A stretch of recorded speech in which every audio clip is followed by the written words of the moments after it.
It's time for another episode of The Oil Stream with Dustin Nielsen and Tom Gazzola, presented by Popeye's Louisiana Kitchen. Hello, everyone. I was going to say happy whatever day it was, but I forgot what day it was, Tommy. Happy Wednesday, everybody. Thanks for being here. It's non-game day. Yeah, exactly. That's right. And nothing says a non-game day like a Popeye's chicken sandwich. So that's huge news. Another brand new location is actually about to open, if you can believe it. These guys are popping out locations like we're doing episodes. It is going to be, just a second, I've got it here, Harvest Point, South Edmonton, opening up right away. So hey, there you go. Harvest Point, Edmonton. Never heard of it. I think they're popping up as many Popeye's Louisiana Kitchen locations as there are new communities in the city. Where is Harvest Point, actually? Yeah. That's a place here? I'm going to look it up. If you're watching right now on the live stream, let us know where Harvest Point is. I see a lot of Harvest Points down on Ellerslie, but they've already got one on Ellerslie. Oh, down 50th Street in Ellerslie. So down there. Yeah. Yeah. This well, there city, you go. man. This city's just growing like crazy still. Like there was a time where the airport wasn't close to city limits or actual communities within city limits. Now it's like right there. Unbelievable. Harvest I love the fact we're like brand new location in Harvest Point. And we're both like, where's Harvest Point?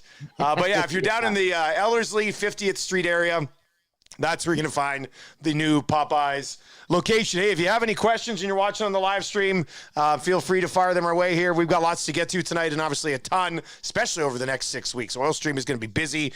Obviously, this last playoff run was huge for our numbers, but a lot of the time, the month of free agency is the biggest numbers for the Oil Stream. Yeah. So we're going to have a lot to talk about for sure. And Tommy, let's dive right into this, buddy. Let's start with Jay Woodcroft today. What'd you make of Jay Woodcroft today?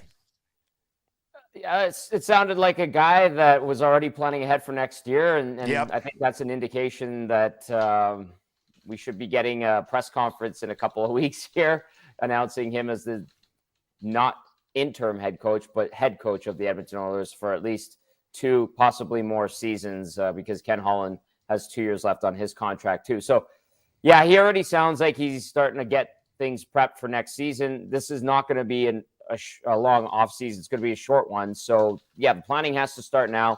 The players from the Oilers need to get their vacation time in now, and pretty much in 2 or 3 weeks start training for next season. That's where we're at right now. So it sounds like we're going to be down the road relatively quickly in terms of Woodcroft being named the actual head coach.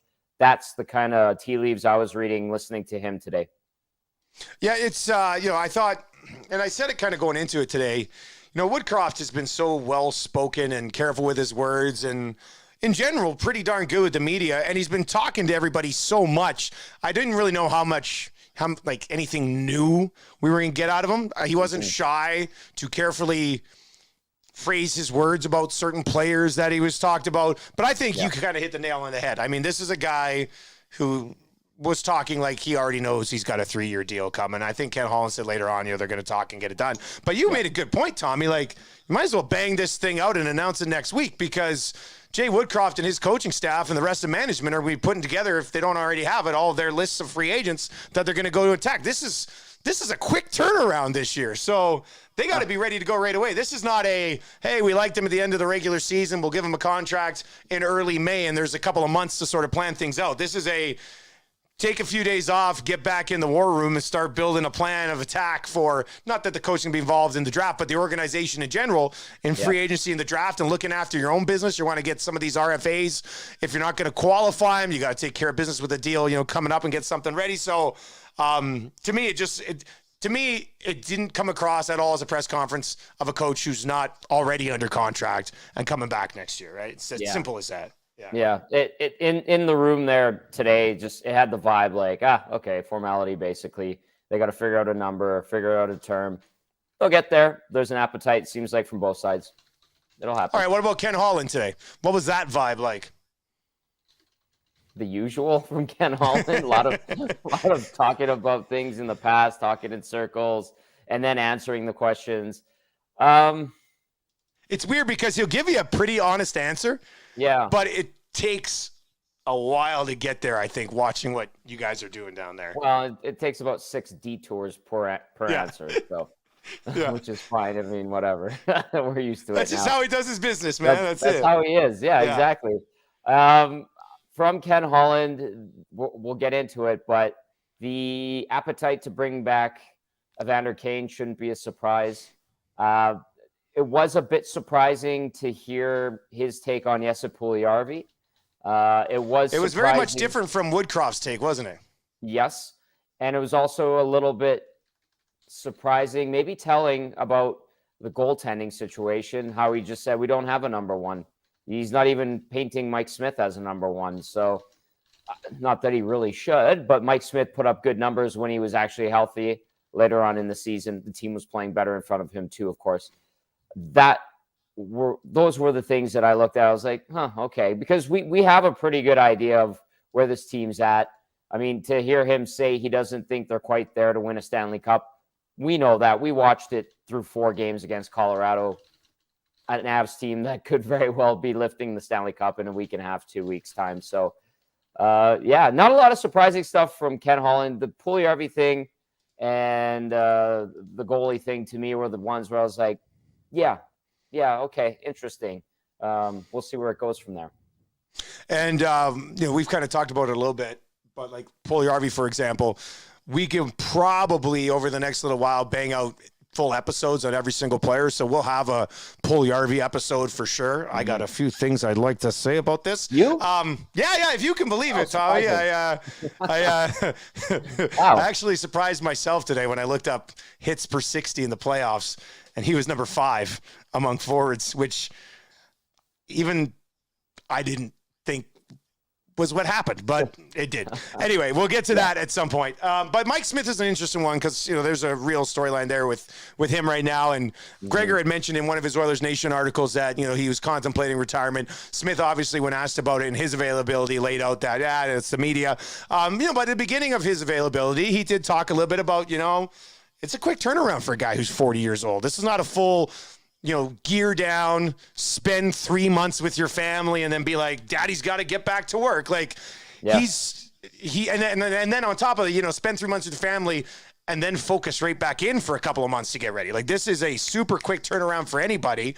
It's an interesting spot because I think I saw a story where his base salary is more than his cap hit, so it wouldn't be one of those 35-plus contracts that would screw you over, so it would free up some space for a goaltender there. Yeah. But if you're watching that availability, I'm looking at going, this is a dude who's tired. But he's probably tired because he just had to play a ton in the postseason. Maybe there's a chance to refresh and reset there for him. If you were betting money on it right now, would Mike Smith be an Edmonton Oiler next year?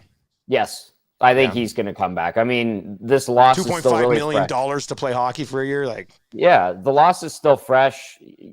The competitive passion, the burning desire to play and win is still there. And I mean, he's not going to play the same amount of games he did this past season, I don't think. I mean, he was hurt for so much of the year. I think that there's going to be shift in balance, and we're going to get into my priorities, at least the ones I think are going to be big. But I think we might be going down the road of a 3-headed goalie monster again next season. Oh, let's talk about that. All right, we'll get to there in a second. I believe it was Kevin Weeks on McAuliffe and Friends today that said if Evander Kane is going to stay at Edmonton, he wants a number that begins with a 7. If it's anywhere else, he wants a number that begins with an 8. So I guess there's a hometown 3-month discount in there for the Oilers if it is 7. Tommy, is there any way that if Evander Kane wants $7 million, the Oilers find a way to make that happen? Never say never, but I don't think it's going to happen. I really don't believe he's sticking around here. He was excellent. Is that just because of that money, or do you think there's more to it than that? I think the money is probably the biggest factor. And then the other thing, too, is, Dustin, this is not a sexy location for an Evander Kane. It was. Yeah, fair enough. It was a situation where the relationship was mutually beneficial at the right time for both parties. Perfect. And they maximized mutually beneficial, right? Like they maximized it, and there's nothing wrong with that. That's fine. I think Edmonton probably doesn't want to give him a ton of years just because he turns 31 right away here. And then on top of that, they can't commit a ton of money to him next year. And I just think it's too much of a squeeze. And you could try to free up space, but there's other roster holes that need to be filled for next season. And I think those will become the priority, unfortunately. I don't think he's going to stick around. He was awesome for the team. No denying it. He was exactly what they needed. And they benefited. He benefited. And I think he's going to capitalize and maximize his money. I don't know what's going to happen with the not the trial, but the ruling hearing, and stuff on the case. Yeah. And I know that there's some stipulations where he could even wind up reverting back to San Jose Sharks property, which to me is just mind-blowingly insane. That is crazy, isn't it? It's something that could happen. I know that there's so many different factors and the money can be affected depending on what the ruling is in the grievance. But bottom line, I don't think he's coming back to Edmonton. And that's not to say anything bad about my hometown, not to say anything bad about the team. I don't think it's going to happen. I just think it'd be very difficult to make happen. Yeah. As of right now, if you want $7 million, it's all your cap space. Yeah. Not including, I believe, the Clefbaum LTIR or whatever. And people keep asking about that, but Clefbaum's not coming back. We said it 18 months ago. He's not coming back. People still ask though. I had like 3 people slide into my DMs like after the season, and I said, "You should have been watching the Oil Stream 18 months ago, Tommy." And we laid that bad boy out. That was pretty obvious. And Ken Holland said it today. Again today, sure. yeah. It sucks because he was a really good defenseman for them, and just in general, to have a career taken away from you by an injury is absolutely brutal. But that's a tough one. So, but yeah, I mean, even if, and like I said, we'll have a Puljujarvi discussion some other time. Even if you want to sign Yamamoto and McLeod, that would still only be enough if you include the Clefbaum LTIR to barely get all 3 of those guys done if you're giving Kane that big money, and that's not getting a goalie, and that's not keeping Kulak. So it's just, to me, well, we'll get to your priorities, and then maybe we'll kind of come off that. I think I spelled priorities wrong on this list here. I did, but like I said, it's been a long day. Nobody probably would have even noticed if I didn't bring it up. All right, Tommy, here we go. Top 3 priorities, and then on Friday we'll have an episode. I'll bring my top 3 priorities to the table for the Oilers as well. What do you got, buddy? Start at 3 and take her up. Start at 3. Okay. Yeah. 3 for me would be to get Brett Kulak signed. Okay. And I just think he brought so much stability to the blue line. It made it a very competitive blue line. And I know that there were some tweaks to the strategy and how the Oilers defended, and that helped a lot too. But I really thought Brett Kulak was a stabilizing force on the back end. And the possibility of trading Tyson Barrie, I understand that that's real. Maybe trying to move out a Warren Fogle or a Zach Cassian to make cap space. I know that that's real too. But I think keeping that consistency and having a stable blue line includes having Brett Kulak there. If it's somewhere around $2.5 million, he's probably going to want to raise. He's 28 years old, going into the heart of his career. He's going to want some term too, but I think it could be reasonable. I feel like it could be reasonable. I think it's realistic. So I think you get Brett Kulak done, and then maybe you see what happens. Maybe you have Philip Broberg playing on the right side like he did in Sweden, and you start grooming the next wave of defensemen. So I would say number 3, Brett Kulak, getting that done. 2 things on Kulak. 1, would you think that 3 years, $9 million is reasonable? If you can move Barrie, I think, like that's something you could do, right? Yeah, I could see him asking for $3 million a year too. The free agent market for left shot defenseman, buddy, it sucks the big one this year. So Kulak could probably get $3 million somewhere. So I think you would try to do that. I mean, you would try to probably come in under $3 million per year, or maybe backload it to save some cap space for next season. And yeah, sure, $9 million over the next 3 years for Brett Kulak. And if he gives you the type of play that you saw in the last few months of the season, including the postseason, I think nobody's complaining about that.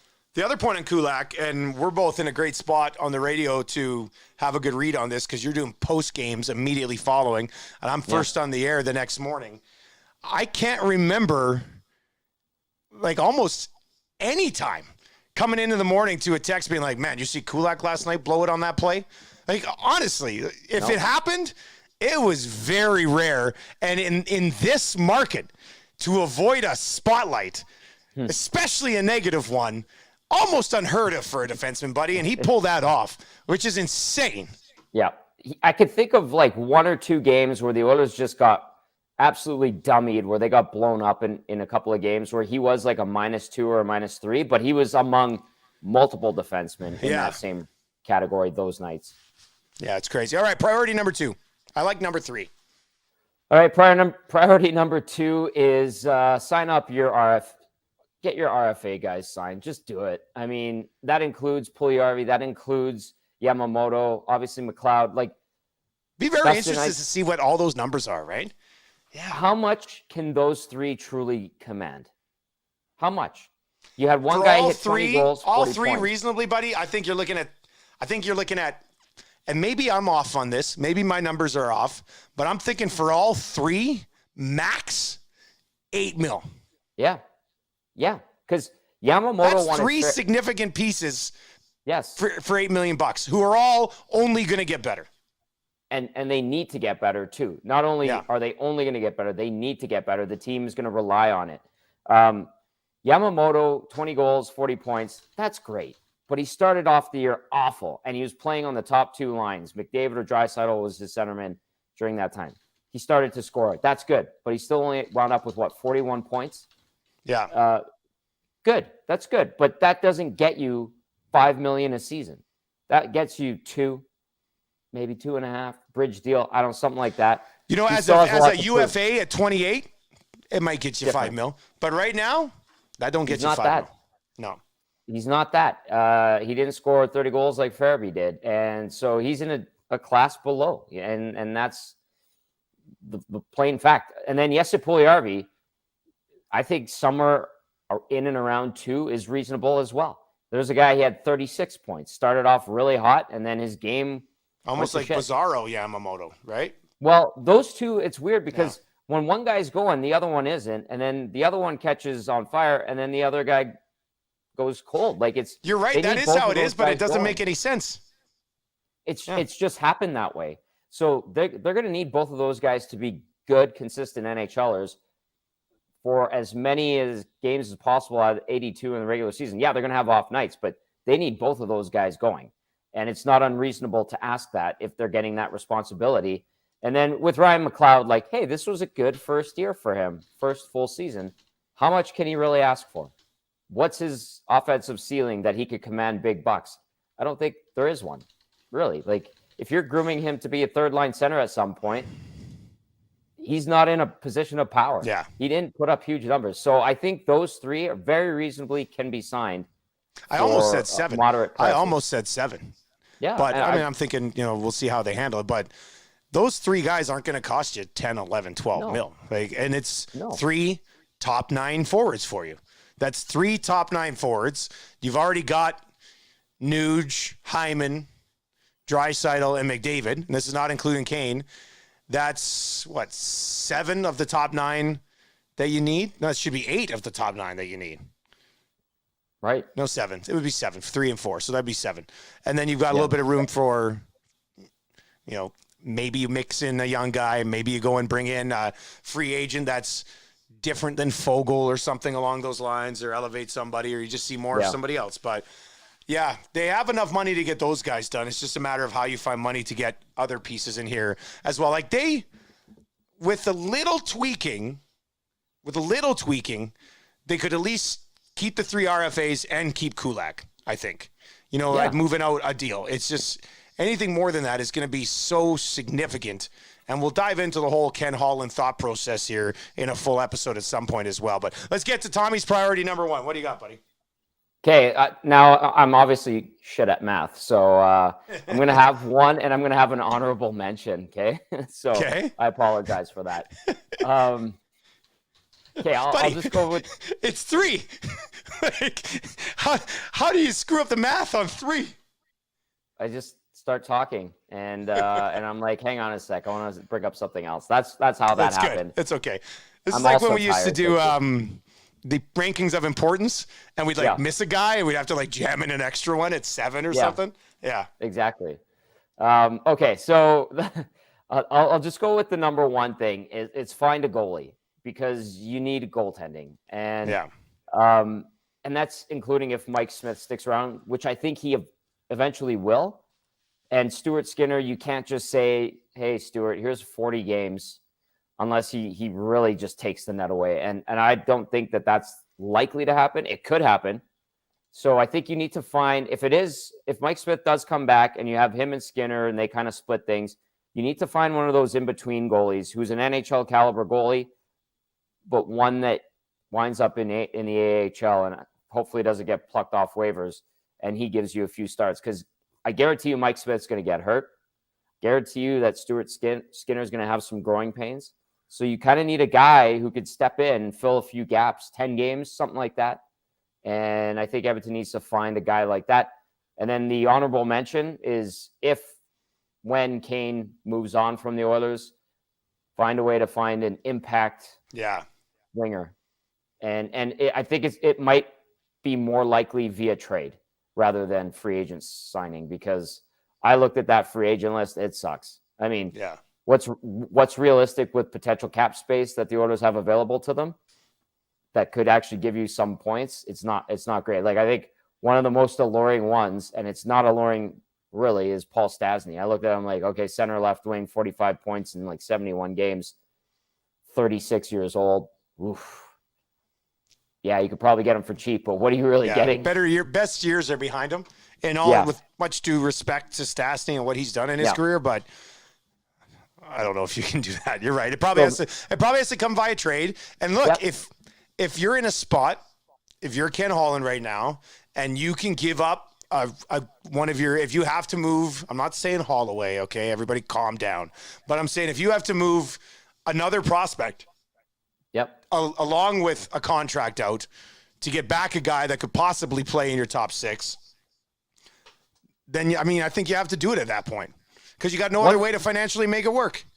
You put yourself in this spot. Yeah, that's why I think it's via trade. Yeah. And a name that kind of pops up in my mind is a Dylan Strohm, because I heard rumblings that he was fully expecting to be a Seattle Kraken this past year. He thought he was going to get plucked in the expansion draft, and that didn't happen, obviously. So someone like that, someone who has been with the team, is still kind of young, but hasn't really hit their stride, and maybe a change of scenery might help them. Tough year last year, but best year of his career this year. So yeah, exactly. Yeah, we'll see what happens on that front. All right, good priority list, buddy. I'm looking forward to giving mine out on all 3 of them on Friday, which will include a 8-year max contract for number 13. All right, let's get to the Ken Morrison Remax question of the day. Ken is our guy. If you're buying or selling, or if you want to buy and then flip it, or however, anything to do with real estate, he's a Remax Hall of Famer. Big part of the Remax Excellence team. 780-993-4815. Also has a website at www.kenrmorrison.com. Tommy, what do you got today, bud? All right. The Ken Morrison Remax Excellence question of the day, Dustin Nielsen, is this. I know it's fresh, but what is reasonable in terms of expectation for the Edmonton Oilers in 2022-2023? Because we can come back to this video next year and go, boy, we really nailed it. Or as most people would prefer to do, boy, you guys really shit the bed on that one. Yeah, well, we might. There'd be other tape out there that probably wouldn't look great on us. Reasonable expectations for next year. Yeah.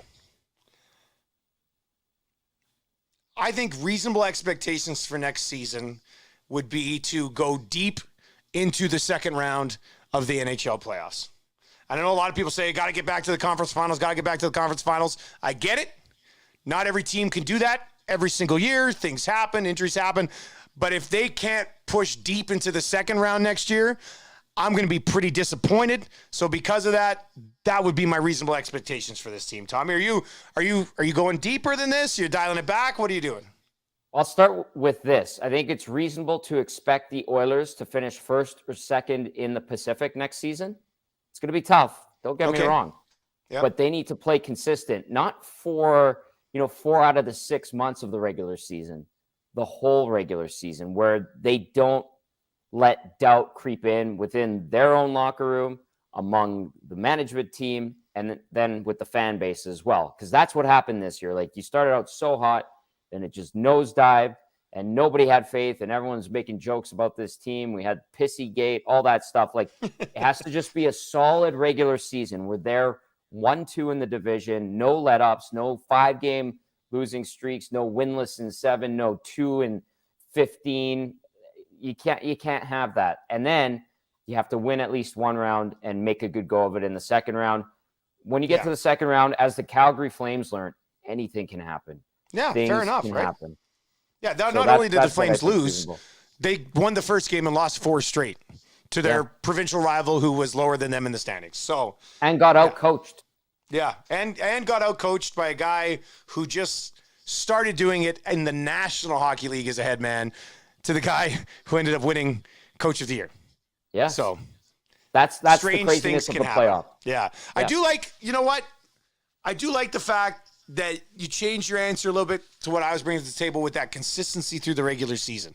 Because that consistency through the regular season is hopefully something you find in the playoffs as well, and it allows you to maybe advance further than they did this year. And by that, I mean win a few games in the conference final even. So, I mean, we'll see how this roster comes together. I mean, McDavid and Draisaitl are absolutely ridiculous. Hyman has been terrific.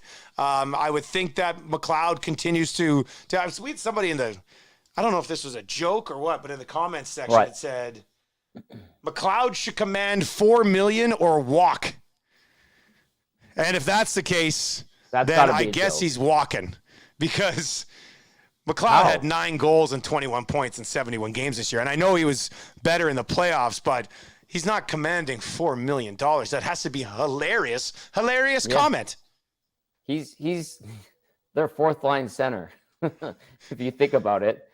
Well, yeah, if you run the News down the middle and Draisaitl down the middle healthy next year, then or he'd be a winger at that point. Or he's a winger. Winger who scored 9 goals for you isn't going to be making $4 million, I don't think.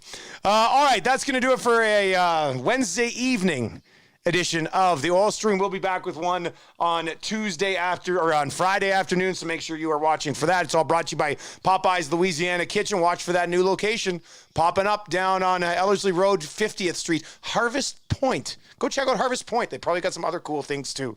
That'd be great. Tommy, you enjoy the rest of your evening, my man.